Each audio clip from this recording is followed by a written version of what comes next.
kai na thuta phung zal le dingin khin na kanei poi o aha sa e lei mit a vet din zong ka hing zo pu asange pakai nei ko na hi o kahet na le ka go sum chang hi naman nom po le o pakai ka ki tha ne ka ta sa zong hi namin lo pi na dingin ka hung ki tha ne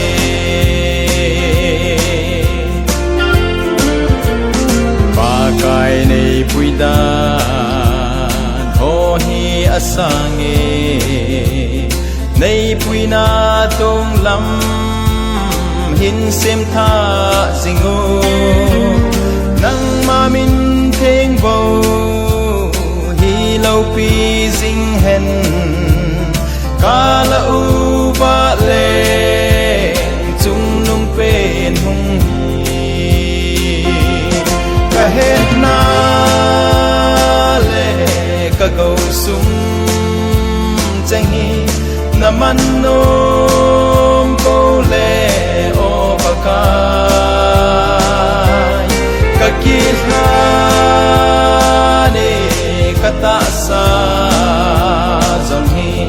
namin lo pi na dingin ka hung ki tha ne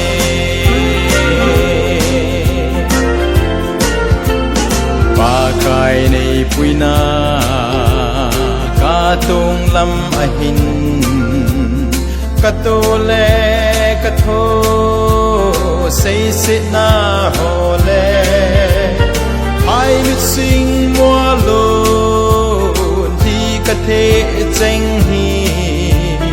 namin lo pi na ding hung hi ta hen kahet na le ka go sum chang hi naman nom po le o pakai ka ki tha ne ka ta sa zong hi namin lo pi na dingin ka hung ki tha ne